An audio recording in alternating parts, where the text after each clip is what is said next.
चलिए रिवीजन करते हैं हम लोग। 12th physics, 12th physics clear है। सबसे पहले अब देखिए शॉर्ट आंसर और लॉन्ग आंसर, शॉर्ट आंसर और लॉन्ग आंसर, ये दोनों मिला के आपको 35 मार्क्स होने जा रहा है। अब परीक्षा में कॉपी कितने पेज की होती है? लॉन्ग लिखने के लिए कॉपी मिला होगा आप लोग को, कितने पेज? यहाँ तो 4 पेज। 4 दूनी 8, 4 दूने, अगर हम 8 पर भी रेशियो लेते हैं 10 का भी, वहाँ ज्यादा मिलेगा बाबू, वहाँ आपको 20 पेज मिलेगा, ठीक है। 10 तो रहेगा, ठीक है, क्लियर है। अब एकरा में कोशिश करना है कि हमारा 16 से 18 पेज दाम 35 नंबर के लिए चला जाए, समझ में आ रही है? ई जाएगा कैसे? तो अब ऑब्जेक्टिव तो देख लिया, ऑब्जेक्टिव में तो कोई पेज से लेना देना है नहीं, वो तो आंसर शीट आपको मिलेगा, उकरे पर रंग देना है, और समझ में आ रही है? अब ये शॉर्ट आंसर में और लॉन्ग आंसर में इसमें करना है क्या कि अब इसमें सबसे पहला तो आता है डेफिनेशन, क्या आता है? डेफिनेशन। दूसरा आता है यूनिट, तीसरा आता है इसका डायमेंशन, और बहुत सारे क्वेश्चन में जो है डायग्राम, ठीक है, कितना डायग्राम 2 नंबर का क्वेश्चन है, फिर भी समझ में आ रहा है? डेफिनेशन, यूनिट, डायग्राम, क्लियर है, ये कर देना है, और यही डायग्राम का वर्किंग प्रोसेस करते हैं हम लोग, क्लियर है। तो वो हमको कितने नंबर में चल जाता है? वो चला जाएगा लॉन्ग वाला में, क्लियर है। इसमें और शॉर्ट में थोड़ी सी अंतर है, तो इसीलिए इस रेशियो को लेकर चलेंगे, क्लियर है। दूसरी चीजें आप लोग को याद रखना है कि जब भी आंसर लिखे, या तो उत्तर लिख रहे हो हिंदी में करके या अंग्रेजी में उसका आंसर दे रहे हैं, क्वेश्चन का नंबरिंग नहीं छूटना चाहिए आपका, क्लियर है। क्वेश्चन का नंबरिंग, जैसे क्वेश्चन नंबर 1 तो उत्तर, क्लियर है, ये आपको कर लेना है। और उसमें भी अगर पॉइंट है, गुण लिखना है, प्रॉपर्टी, तो ABC या रोमन में 1 2 3 करना, रोमन में ये चीजें आप याद रखेंगे, क्लियर हो गया। तो देखिए आगे आप लिखेंगे नेचर ऑफ लाइट, लाइट की प्रॉपर्टीज पढ़ लीजिए, थोड़ी सी हेडिंग लगा लीजिए, nature of light, nature of light, clear है। क्या पढ़ना है? Nature of light, nature of light, प्रकाश के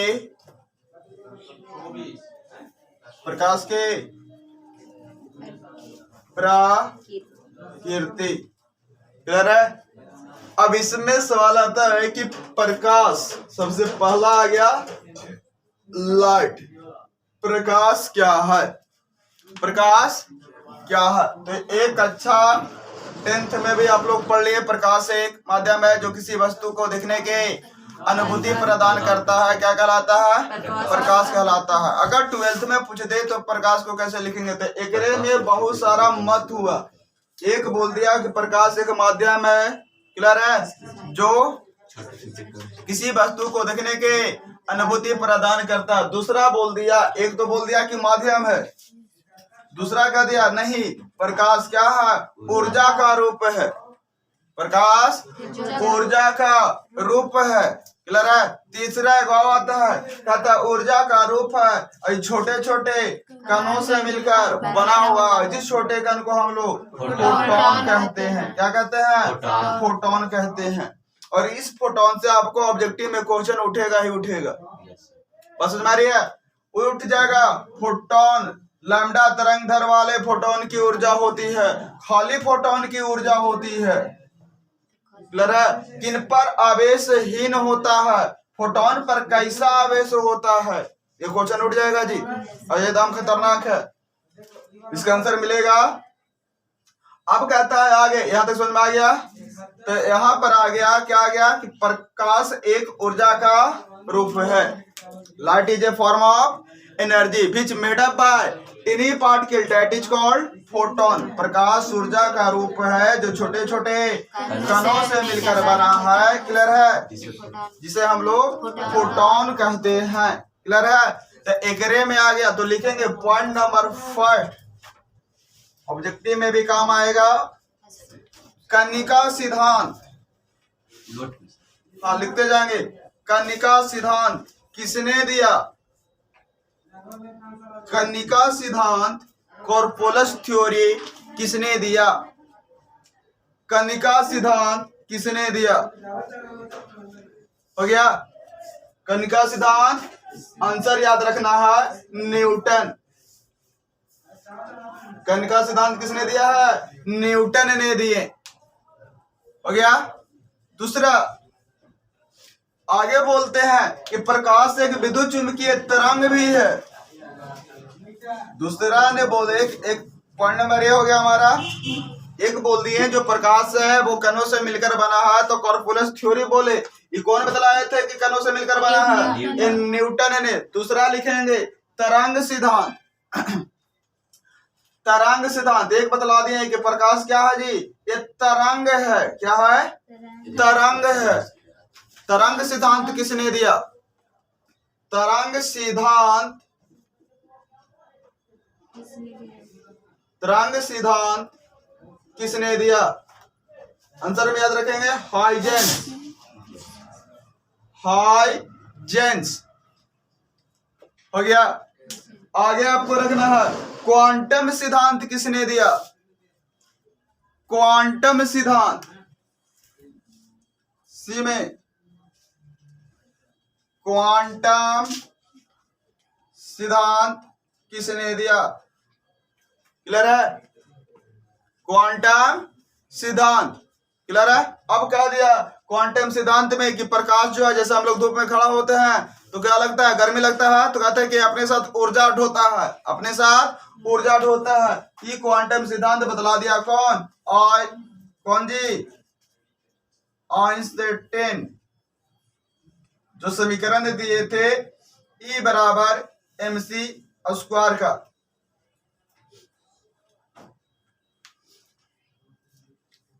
और यहां से जो तरंग सिद्धांत मिला है, याद रखेंगे कैसा है? अनुप्रस्थ। क्वेश्चन ये भी आ जाएगा यहाँ पर, ऑब्जेक्टिव आंसर बन जा रहा है। प्रकाश कैसा तरंग है? प्रकाश कैसा तरंग है? अनुप्रस्थ के अनुदैर्ध्य अनुप्रस्थ। कण का सिद्धांत का प्रतिपादन किसने किया? न्यूटन ने किया।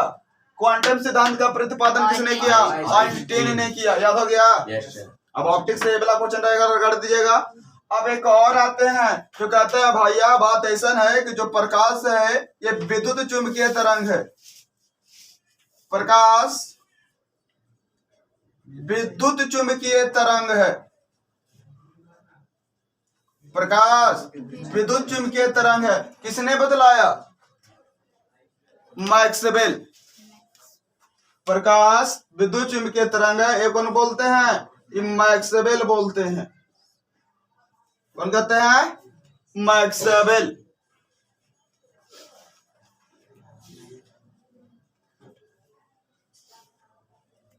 प्रकाश विद्युत चुंबकीय तरंग है, किसने कहे?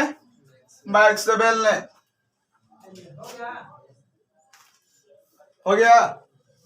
अगला लिखेंगे कि कण का सिद्धांत के आधार पर किस किस चीज का व्याख्या होता है? कनिका सिद्धांत के आधार पर,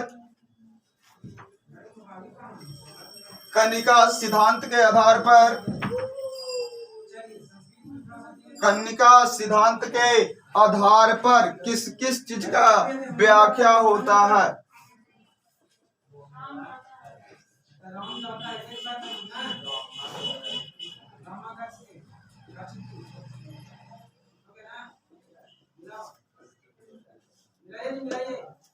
हो गया। अब जो है कनिका सिद्धांत कौन दिए जी? कनिका सिद्धांत अति न्यूटन। न्यूटन ने। अब न्यूटन के कनिका सिद्धांत के आधार पर क्या क्या चीज का हम लोग एक्सप्लेनेशन कर सके, तो लिखेंगे पहला परावर्तन, दूसरा अपवर्तन और तीसरा पूर्ण आंतरिक परावर्तन। ये तीन का ही व्याख्या हो पाया है।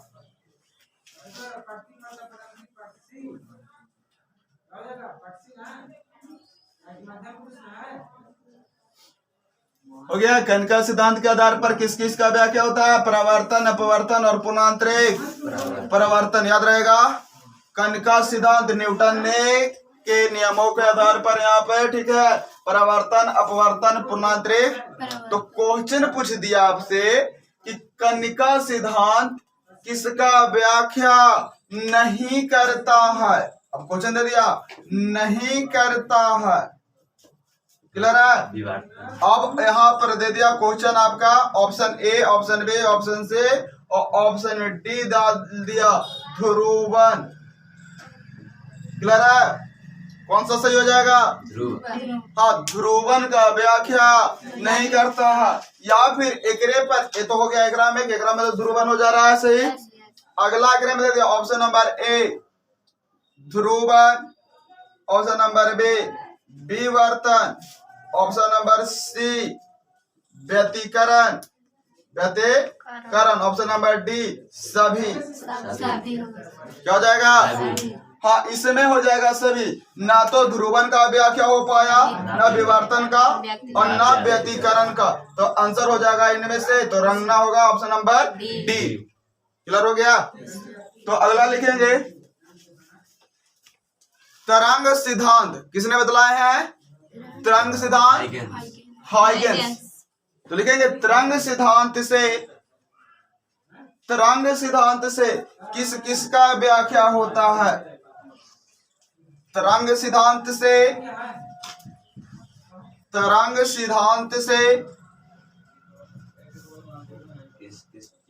किस किस चीज का व्याख्या होता है? हो गया। तरंग सिद्धांत से कौन सा सिद्धांत? अगला क्वेश्चन है तरंग सिद्धांत से किस किस का व्याख्या होता है? हो गया। तो आंसर में लिख लेंगे परावर्तन, देखो परावर्तन, दूसरा हो जाएगा अपवर्तन, पूर्ण आंतरिक परावर्तन जो ऑप्शन मिल रहा था, सेकंड वाला पार्ट बनाए थे, परावर्तन, अपवर्तन, पूर्ण आंतरिक परावर्तन, विवर्तन, ध्रुवन,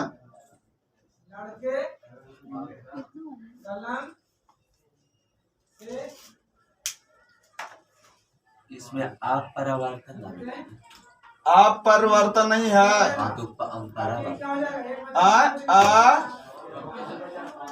परावर्तन।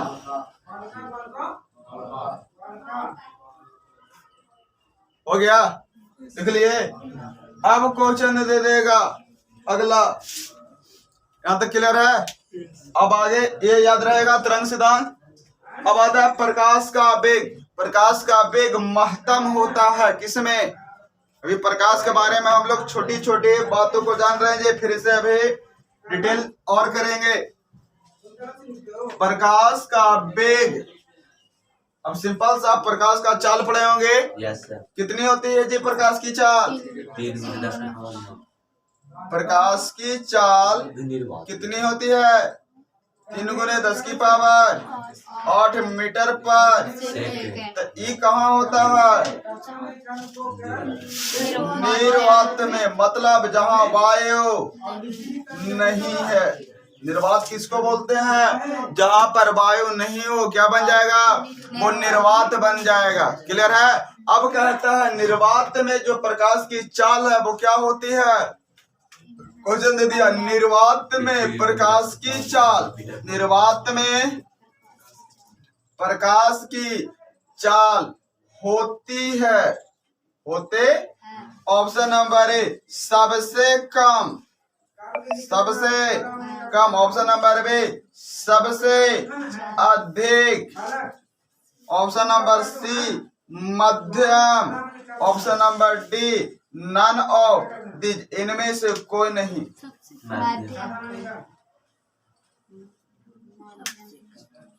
क्या हो जाएगा? निर्वात में प्रकाश की चाल होती है। भांग पी के आए हैं आप लोग? निर्वात में प्रकाश की चाल सबसे अधिक होती है। कितनी होती है? 3 गुने 10 के पावर 8 मीटर पर सेकंड होता है। दोनों के एक ही होता है। कहाँ ध्यान है जी? क्वेश्चन, एक क्वेश्चन बनाया है, यहाँ आपको अप्लाई सॉल्यूशन मिलल है कि प्रकाश की चाल होती है जो सबसे अधिक होती है निर्वात में होती है। अब फिर से दे देगा, प्रकाश की चाल सबसे अधिक होती है कहाँ? निर्वात में। क्लियर हो गया? अगला कुछ देख रहे पर अगला आ जाएगा आपका वायु दे दे या फिर क्या दे दे? निर्वात दे दे। क्लियर है? पानी दे दे, कांच दे दे। तो वायु हो या निर्वात हो, प्रकाश की चाल कितनी? 3 गुने 10 के पावर 8। 3 गुने 10 के पावर 8 मीटर। पानी में, पानी में कितना जी?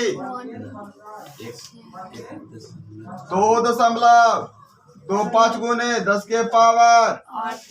कांच में कितना? 3 गुने।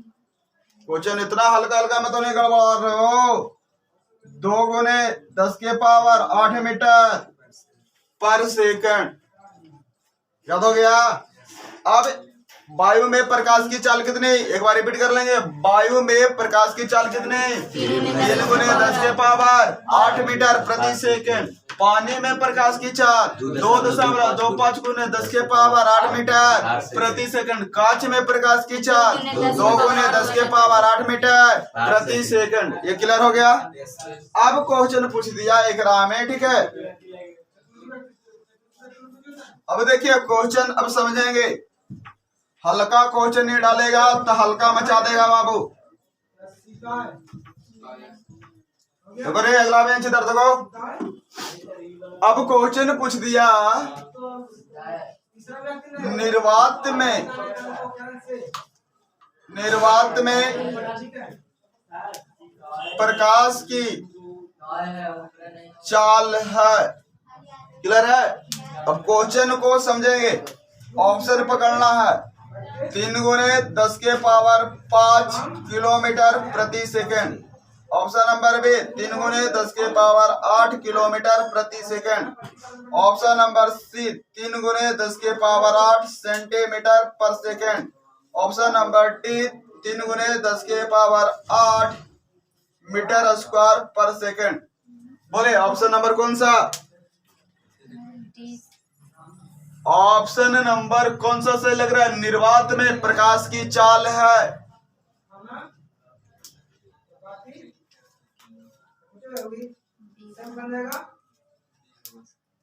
निर्वात में प्रकाश की चाल क्या हो जाएगा जी? 3 गुने 10 के पावर बी वाला लग रहा है। कितने लोग को ए लगा? ए होगा सर। ए होबे नहीं करेगा, क्या बात है ना? बी कितने लोग का लग रहा है? अच्छा, बी लग रहा है कुछ लोग के। सी किलोमीटर और मीटर। डी वाला पर भी फोकस और डी केकरा लग रहा है? तो अब प्रकाश की चाल अभी पढ़े हो, देखो ले भकलोलो निर्वात में या वायु में, ये ऑप्शन है, आंसर दे रहे है। क्लियर है? कितना दे रखा है? 3 गुने 10 के पावर 8 मीटर प्रति सेकंड। तो 3 गुने 10 के पावर 8, 3 गुने 10 के पावर 8, 3 गुने 10 के पावर 8 तो मिल गए। क्लियर है? तो ये तीनों मिले थे 10 के पावर 8। तो अब चेक करवाई कि मीटर प्रति सेकंड केकरा में है। मीटर प्रति सेकंड है ना जे, किलोमीटर प्रति सेकंड गलत हो गए, मीटर स्क्वायर प्रति सेकंड गलत हो गए, सेंटीमीटर पर सेकंड का हो गए गलत हो गए। होगा कौन सा? क्लियर है? तो अब यहाँ है 3 गुने 10 के पावर 5, 3 गुने 10 के पावर 5। तो मीटर में पढ़े हो 1 किलो, यहाँ पढ़े थे क्या, चेंज किए थे, पढ़ाया गया था सट्टो हट्टो नानी जीजा प्रीफिक्स पढ़ाया गया था आप लोग को। किलो में कितना होता है? 10 के पावर 3, 3 गुने 10 के पावर 5 किलोमीटर पर सेकंड, 3 गुने 10 के पावर 5 और किलो का मतलब 10 के पावर 3 और बच गया मीटर पर। तो 3 गुने 10 के पावर 8 मीटर। तो एकरे ना बोलल गए इतना जी, 3 गुने 10 के पावर 5 किलोमीटर प्रति सेकंड। तो ऑप्शन नंबर कौन होता है? ए हो जाएगा। हल्का क्वेश्चन में एकदम लगड़ा जा रहे हैं आप लोग। चले आगे देखेंगे। एकरे में दे दिया निर्वात में प्रकाश की चाल है, निर्वात में प्रकाश की चाल है। फिर से ऑप्शन पकड़िए, निर्वात में पूछा है, अभी पानी में नहीं पूछा है, निर्वात में दे दिया। Option number A 3 lakh metre पर सेकंड। क्लियर है? Option number B 3 lakh kilometre पर सेकंड। ऑप्शन नंबर सी दोनों। ऑप्शन नंबर डी इनमें से कोई नहीं, इनमें से कोई नहीं। अब फिर से पकड़िए, निर्वात में प्रकाश की चाल है। हाँ बोलिए। सी होगा। सी मानो दोनों। नहीं सर, हाँ जल्दी से सोल्व करेंगे। निर्वात में प्रकाश की चाल है सी सी। क्या हो जाएगा? बी हमको लग रहा है दोनों, बी में भी। तो अभी का धेड़ू लोग 3 गुने 10 के पावर 8 पढ़े हो और 10 3 हो गए। और अब यहाँ पर ऑप्शन है लाख के, तो लाख कब बनेगा? तो लाख ई वाला 1 2 3 4 5 6 7 8 लाख बनेगा रे। इकाई दहाई सैकड़ा हजार 10,000 पहुंच जा रहा है इधर। क्लियर है? अब ई वाला में अब एकरे चेक करो। अभी था 3 गुने 10 के पावर 5 किलोमीटर प्रति सेकंड वाला ऑप्शन था। 3 गुने 1 2 3 4 5 इकाई दहाई सैकड़ा हजार 10,000 लाख पहुंच गया। कितना गला है? 3 लाख आ गया है। 3 lakh kilometre. Option number, option number 3 lakh kilometre प्रति सेकंड क्या बोल गया? 3 गुने 10 के पावर 5 किलोमीटर पर सेकंड को ही। एक हल्के क्वेश्चन में आप लोग को नजर आ जा रहा है त्रिगंधाम। यहाँ तक क्लियर है?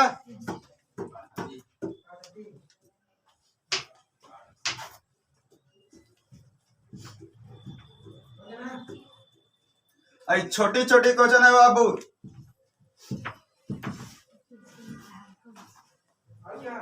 अब पढ़े थे, क्या पढ़े थे जी? अब आगे हमारे पास याद रखना है, यहां से कॉन्सेप्ट आ जा रहा है चाल पर, प्रकाश की वेग पर। प्रकाश का वेग को सूचित किया जाता है, प्रकाश की वेग को सूचित किया जाता है। ऑप्शन नंबर ए भी से ऑप्शन नंबर बी, सी से ऑप्शन नंबर सी, एन से ऑप्शन नंबर डी, आपको म्यू से। प्रकाश का वेग या प्रकाश का चाल सूचित किया जाता है, कौन सा हो जाएगा? प्रकाश का वेग को सूचित किया जाता है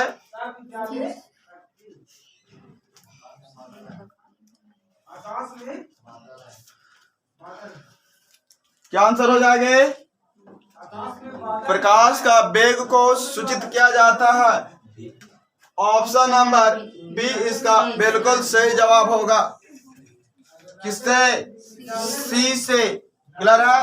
तो फिर से एक क्वेश्चन आता है, आइंस्टीन ने क्या बतलाया था? अभी आइंस्टीन ने दिया है, क्वेश्चन दे दिया, आइंस्टीन ने बतलाया कि प्रकाश एक, अब देखिए आइंस्टीन ने बतलाया कि प्रकाश एक, अब एकरा पर ऑप्शन बतला दिया, कण है ऑप्शन नंबर बी, तरंग है ऑप्शन नंबर सी। क्लियर है? ऑप्शन नंबर सी विद्युत चुंबकीय तरंग है, विद्युत चुंबकीय तरंग है। यहां पर दे दिया अनुप्रस्थ तरंग है, अनुप्रस्थ तरंग है। एक ऑप्शन और बना दिया, एक ऑप्शन और बना दिया, क्या बना दिया? क्वांटम सिद्धांत E बराबर एम से स्क्वायर है। आइंस्टीन ने बतलाया कि आइंस्टीन ने प्रकाश के लिए बतलाया कि आइंस्टीन ने बतलाया कि कौन सा हो जाएगा? अभी तो बतलाया गया, तभी बतलाया गया था। कण के बारे में कौन बतलाया है? न्यूटन। कण के बारे में, अनुप्रस्थ तरंग के बारे में हाइगेंस। कौन बतलाया है? विद्युत चुंबकीय तरंग के बारे में मैक्सवेल। कौन बतलाया? मैक्सवेल। और क्वांटम के बारे में कौन बतलाया है? आइंस्टीन। आइंस्टीन। तो सही जवाब कौन सा हो जाएगा? सही हो जाएगा डी।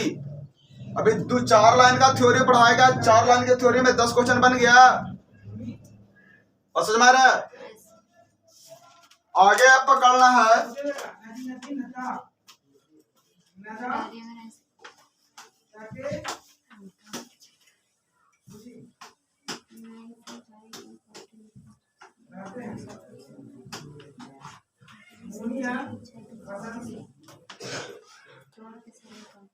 अब क्वेश्चन समझेंगे। अभी पढ़ लिए प्रकाश की चाल, प्रकाश की चाल या वेग किसको से बाबू? सी से। अभी पढ़े हैं निर्वात में, निर्वात में कितना? 3 × 10⁸ मीटर पर सेकेंड। ठीक है? या दे दे वायु में, कहा दे दे? वायु में कितना हो जाएगा? 3 × 10⁸ मीटर। दूसरा मिला जल में, जल में कितना मिला था? 2.25 × 10⁸ मीटर। आगे मिल गया था कांच में 2 × 10⁸ मीटर पर सेकेंड। अब इसी ऑप्टिक्स में एक यूज होता है, ठीक है, आप पढ़े होंगे कि जब प्रकाश किसी सरल सतह से टकराकर मुड़ता है, जिसे हम लोग प्रकाश का परावर्तन कहते हैं। समतल सतह से टकराकर, जैसे ये है, यहाँ पर कोई बॉल मारते हैं, इधर से मारेंगे, टकराकर इधर जाएगा, तो उसी प्रकार से क्या हो गया? प्रकाश इधर से आया, यहाँ पर टकराया, इधर की ओर निकल गया। क्लियर है? तो प्रकाश का क्या बन गया? परावर्तन। और अगर ये माध्यम रहता तो यहाँ पर से क्या होता? दूसरे माध्यम में चल जाता। तो आप पढ़े होंगे जब प्रकाश एक माध्यम से दूसरे भिन्न माध्यम में प्रवेश करता है तो उसका वेग बदल जाता है। जिस घटना को क्या कहते हैं? प्रकाश का अपवर्तन। किसी समतल सतह के सहारे प्रकाश को टकराकर मुड़ने की घटना को क्या कहते हैं? प्रकाश का परावर्तन। यहाँ तक क्लियर है? अब पकड़ना है, एक उसी में आया होगा, अपवर्तन में नियम पढ़े होंगे। इसमें अपवर्तन में या अपरिवर्तन में, कि जब प्रकाश एक माध्यम से दूसरे भिन्न माध्यम में जाता है तो उसका वेग बदल जाता है, या तो वो अभिलंब की ओर मुड़ता है या अभिलंब से दूर हटता है। ये डिपेंड करता था माध्यम पे, और माध्यम होता था या तो होगा विरल या होगा फिर सघन। तब यहाँ पर क्वेश्चन आता था कौन सा माध्यम विरल होगा और कौन सा माध्यम सघन होगा। ये प्रश्न उठता है कि विरल और सघन का पहचान कैसे करते थे, तो इसके लिए आता था, इम्पोर्टेंट था अपवर्तनांक। क्या था? अपवर्तनांक। क्लियर है? तो अपवर्तनांक को रिफ्रैक्टिव इंडेक्स कहा जाता है, रिफ्रैक्टिव इंडेक्स। क्लियर है? याद रखेंगे अपवर्तनांक को क्या कहते हैं जी? Refractive index. क्लियर है? अब कहता है अपवर्तनांक किसे कहते हैं? अपवर्तनांक किसे कहते हैं? तो आप लोग को मात्रक और बेमा वाला में सूत्र लिखवाया गया होगा। निर्वात में प्रकाश की चाल बट्टा किसी माध्यम में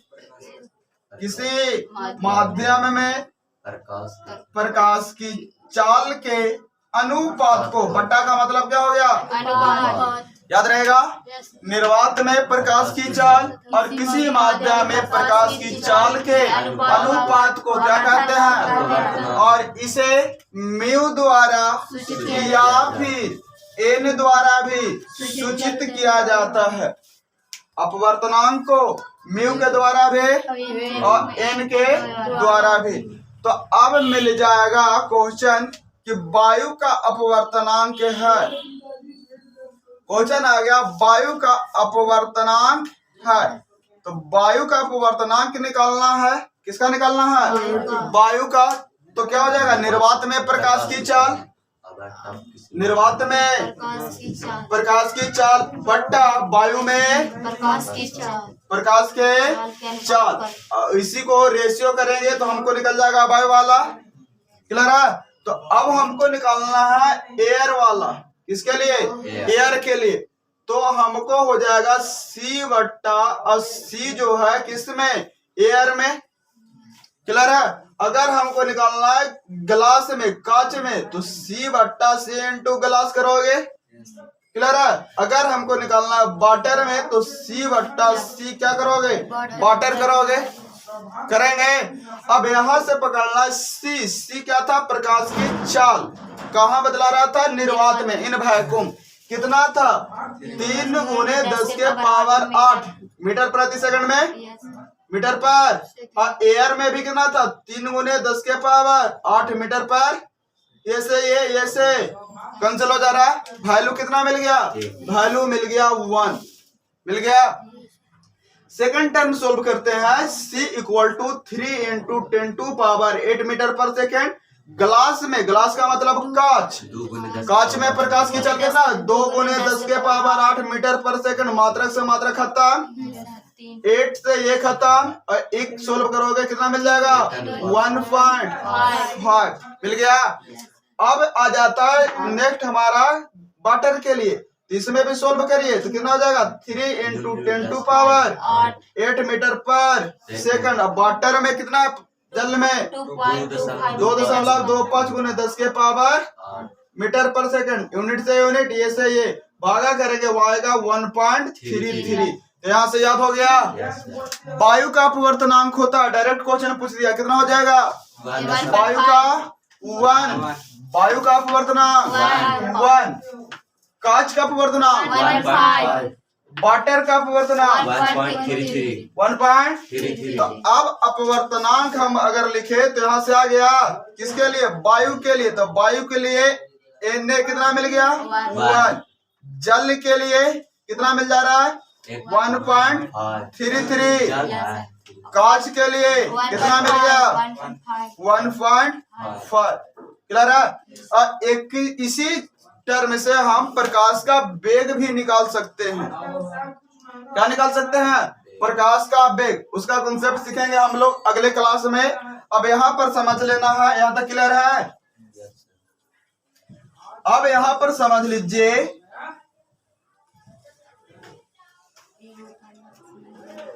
अब आ जाएगा, कहता है, याद रखना है, जिसका अपवर्तनांक ज्यादा होगा, जिसका अपवर्तनांक ज्यादा होगा, कौन माध्यम कहलाएगा? सघन माध्यम, विरल माध्यम, दोनों, इनमें से कोई नहीं। जिसका अपवर्तनांक ज्यादा हो, क्या बन जाएगा वो? उस सघन माध्यम होगा। क्लियर है? और जिसका अपवर्तनांक क्या हो जाए? कम हो जाए, क्या बन जाएगा? विरल माध्यम होगा। बोलिए सघन माध्यम क्या होता है, विरल माध्यम क्या होता है? समझ में आ गया? सघन माध्यम किसे कहे? जिसका अपवर्तनांक ज्यादा हो, क्या हो जाएगा? सघन माध्यम। जिसका अपवर्तनांक कम हो, क्या बन जाएगा? विरल माध्यम। ये क्लियर है? अब यहाँ पर बतलाइए, क्वेश्चन दे दिया इस प्रकार से, ऊपर में हवा, नीचे है जल, नीचे है हवा, कौन सा माध्यम? सघन की विरल? हवा। तो हवा का अपवर्तनांक कितना होगा रे? हवा का अपवर्तनांक, हवा का कितना आया? जल का अपवर्तनांक 1 अब बोलो हवा कौन माध्यम बना? कौन ज्यादा? एक ज्यादा क्यों? 1.33। कौन ज्यादा? 1.33। कम कौन हुआ? तो कम वाला कौन कहलाता है? तो हवा क्या बन गया यहाँ पर? सघन का नानी बना ले तो।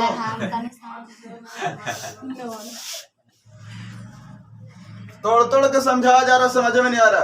हवा कौन सा बन जाएगा जी? विरल माध्यम। और जल कौन सा बन जाएगा? सघन माध्यम। बोलो माध्यम पहचाने आ जाएगा? क्लियर है? अगर देते ऊपरे कांच है, नीचे जल है, बोलिए कांच कौन माध्यम? कांच कौन माध्यम? तो कांच का अपवर्तनांक 1 और जल के अब एक में ज्यादा कम पता चली था, तो नहीं पता चल रहा है? ज्यादा वाला कौन होगा? तो कांच क्या हो गया? सघन। और जल क्या हो जाएगा? विरल। इसको याद रखेंगे, बहुत सारे बच्चे तो हम याद रख लेगा। अच्छा, ऊपरी हवा, नीचे जल, ऊपरे वाला विरल और नीचे वाला सघन, ऐसा कोई कॉन्सेप्ट नहीं है बाबू। समझ में आ रहा है? विरल सघन का कॉन्सेप्ट किस पर है? अपवर्तनांक पे। जिसका अपवर्तनांक ज्यादा सघन, जिसका अपवर्तनांक कम, क्या बन जाएगा? विरल। क्लियर है?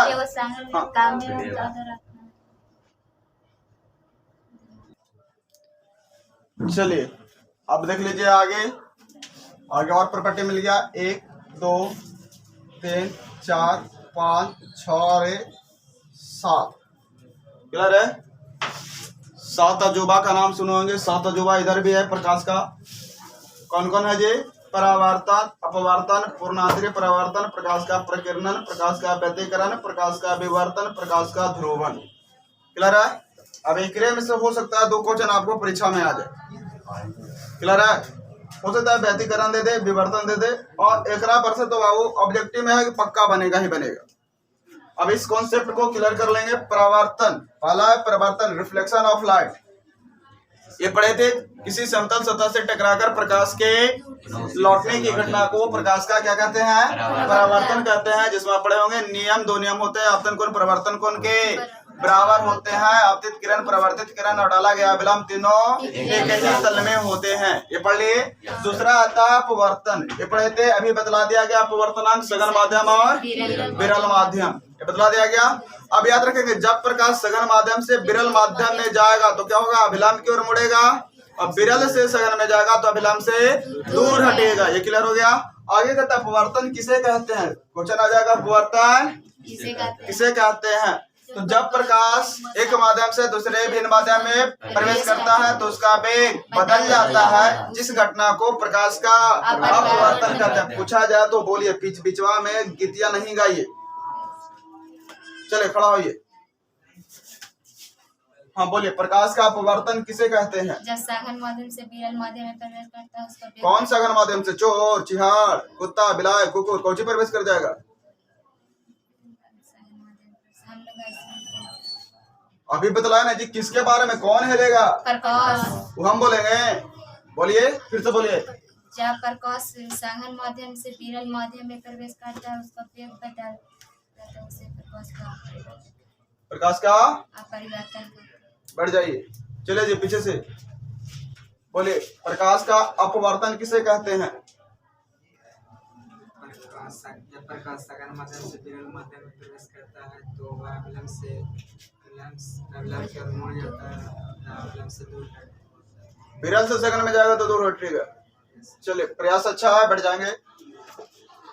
जब प्रकाश एक माध्यम से दूसरे भिन्न माध्यम में प्रवेश करता है, एक माध्यम से दूसरे भिन्न माध्यम में प्रवेश करेगा तो उसका वेग बदल जाता है। पैराग्राफ चेंज करके लिखिएगा। अर्थात जब वह सघन माध्यम से, जब प्रकाश सघन माध्यम से विरल माध्यम में प्रवेश करता है तो क्या होता है? अभिलंब की ओर मुड़ जाता है। और जब प्रकाश विरल माध्यम से सघन माध्यम में जाता है तो अभिलंब से दूर हटता है। अब अपवर्तन पे याद रखना है।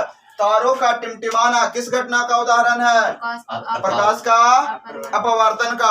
अब हो गया, दे देगा क्वेश्चन। एक गिलास में एक पेंसिल रखी हुआ है, गिलास में पानी भरा हुआ है, पेंसिल मुड़ा हुआ प्रतीत हो रहा है, किस घटना का उदाहरण है? हाँ, तो डूबी हुई वस्तु का मुड़ा हुआ प्रतीत होना याद रखेंगे। तारों का टिमटिमाना अपवर्तन, डूबी हुई वस्तु का मुड़ना ये भी अपरिवर्तन। बर्तन में, अगर किसी बर्तन में जल भर देते हैं तो लगेगा नीचे का तल जो है उठा हुआ है, ये भी किसका उदाहरण मिलेगा? अपरिवर्तन। दूसरा आता है पूर्ण आंतरिक परावर्तन।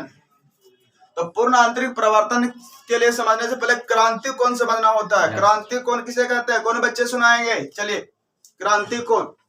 जब प्रकाश सघन माध्यम से विरल माध्यम में प्रवेश करती है तो अपवर्तन कोण 90 डिग्री सही है। चलिए, अपवर्तन कोण 90 डिग्री से गुड। चलिए, कोशिश अच्छा है, बढ़ जाइए। चलिए जी पीछे से। जब प्रकाश सघन माध्यम से विरल माध्यम में प्रवेश करती है तो उसका तो वह 90 जब बढ़िया है बाबू, बढ़िया। घर बुद्धि 12 बाहर बुद्धि 3 खड़ी हो गई तो सब बुद्धि 6।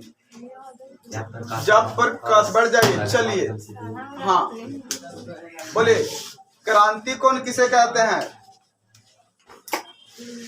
बोलिए, क्रांति कोण किसे कहते हैं? जब प्रकाश की किरण सघन माध्यम से विरल माध्यम में प्रवेश करती है तो अपवर्तन कोण का मान 90 डिग्री से अधिक हो जाता है। अधिक ना अधिक 90 डिग्री हो जाता है। चले, आप लोग को मार मार के खाली धर के, ठीक है, खिचड़ी नहीं बना दे बतलाया था। जब प्रकाश सघन माध्यम से विरल माध्यम में प्रवेश करती है तो अपवर्तन कोण का मान 90 डिग्री हो जाता है। कितना हो जाता है जी? 90 डिग्री हो जाता है। तो उस कोण को क्या कहते हैं? क्रांति कोण कहते हैं। उसी में बोला गया जब प्रकाश सघन माध्यम से विरल माध्यम में प्रवेश करेगा, जब प्रकाश सघन माध्यम से विरल माध्यम में प्रवेश करता है तो क्रांति कोण का मान 90 डिग्री से अधिक हो जाता है। तो प्रकाश की सभी किरणें उसी माध्यम में लौट जाती है जिस घटना को प्रकाश का पूर्ण आंतरिक परावर्तन कहते हैं। अब क्वेश्चन क्या मिलेगा? अब इतना लिख लेंगे। अब 2 नंबर और इसके बाद देखिए उदाहरण देंगे। उदाहरण, हीरा का चमकना, रेगिस्तान में मृग मरीचिका का होना, प्रकाशिकीय तंतु का कार्य करना। अब 3 उदाहरण 3 लाइन में देंगे और 4 लाइन में हमारा डेफिनेशन चला गया, 3 लाइन में उदाहरण चला गया। 4 3 7 लाइन। 2 नंबर मास्टर तो खुश होकर देवे करेगा, वित्तों से नापेगा। 1 वित्ता भरपेट लिखला, 2 नंबर दे दो। बात समझ में आ रही है? अब क्वेश्चन, हीरा का चमकना किस घटना का उदाहरण है? रेगिस्तान में मृग मरीचिका का होना किस घटना का उदाहरण है? प्रकाशिकीय तंतु का कार्य करना किस घटना का उदाहरण है? पूर्णांतरिक परावर्तन। ये क्लियर हो गया? चलेंगे।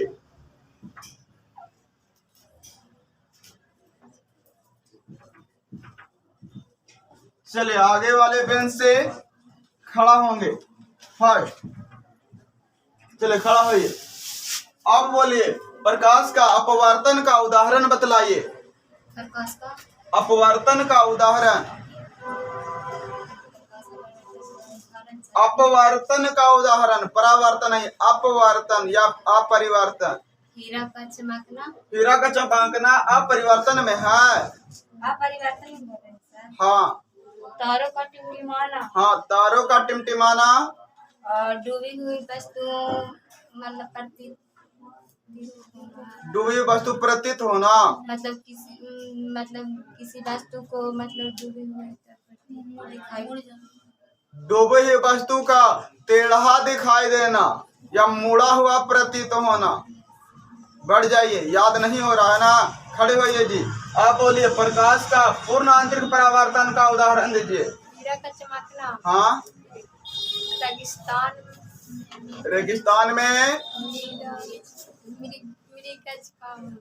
मृग मरीचिका का दिखाई देना।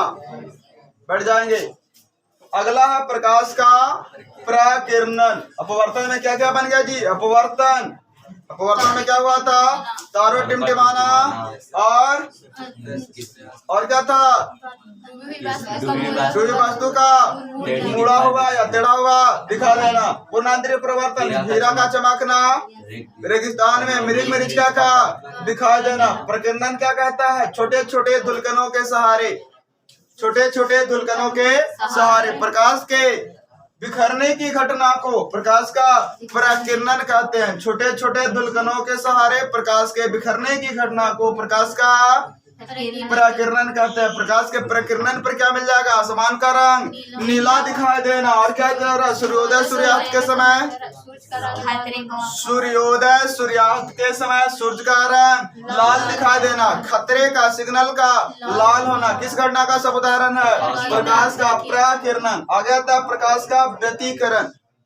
प्रकाश का व्यतिकरण में बतलाया गया था एक ही स्रोत से उत्पन्न दो तरंगे, एक ही स्रोत से उत्पन्न दो तरंगे जब एक दूसरे के ऊपर क्या होती है? अध्यारोपित होती है तो किसी स्थान पर प्रकाश की तीव्रता अधिक हो जाती है, किसी स्थान पर प्रकाश की तीव्रता कम हो जाती है। जिस घटना को प्रकाश का व्यतिकरण कहते हैं। उदाहरण में क्या मिलेगा?